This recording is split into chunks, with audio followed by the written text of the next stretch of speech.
How's it going, everybody?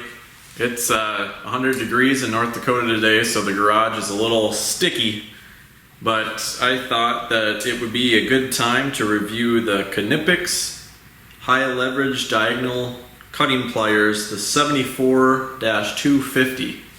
I've had this thing since 2014, so if my math is right, that's close to 8 years now I've had this thing. So this is the same pliers after 8 years of use. I have not blown it up, thank you very much, in that time. So let's take it over to the bench and check it out. Okay, well, here it is. It's the Knipex diagonal cutting pliers, the high leverage. So this is actually the first Knipex tool I've ever owned, which is maybe not the most common thing. I think a lot of folks, their first Knipex is the push button Cobra tongue and groove pliers.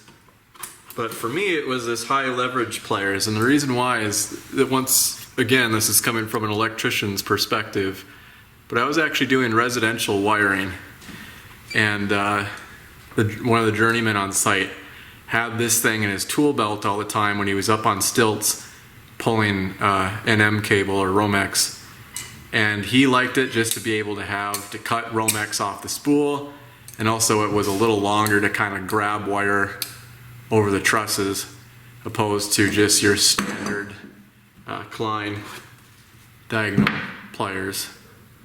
Another thing why it was kind of an asset to have in residential wiring is this is really, really nice for pulling out Romex staples after they've already been hammered in to a stud space. Just with the added leverage, makes it really nice for pulling out those staples. So let's have a quick look at the insulation.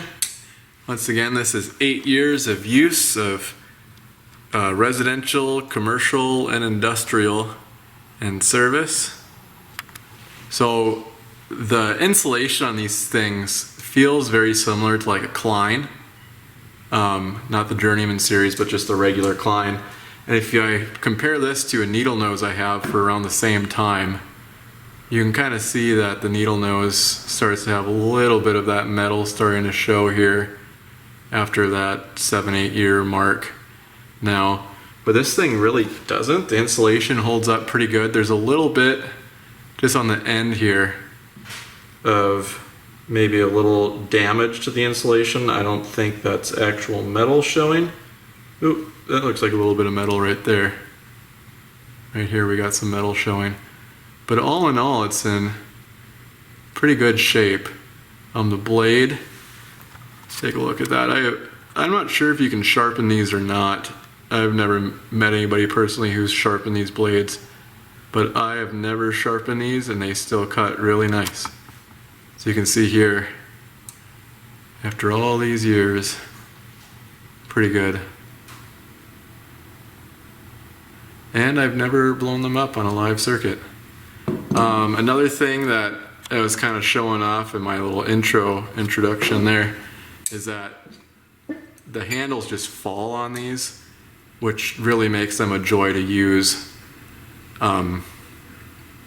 Just because you don't have to worry about pushing the pliers open after you cut something.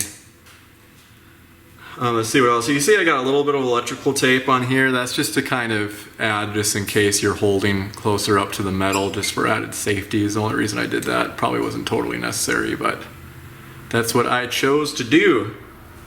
So for an example for cutting, what I have here today is I have some 12-2 Romex and I have some 12-2 MC cable.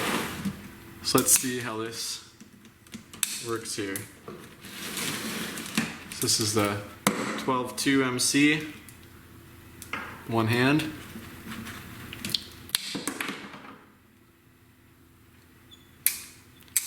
So I got the 12-2 MC with one hand. It took a little bit of effort there, but still would technically get it with just one hand. And this is the butter right here, 12-2 Romex, look at this. Pretty easy, man. Love it. It's all about that high leverage. So make these awesome. They're long. I think at the time when I got these, I think they were close to 40 bucks. And even with hyperinflation, I think they're still close to the same price even today.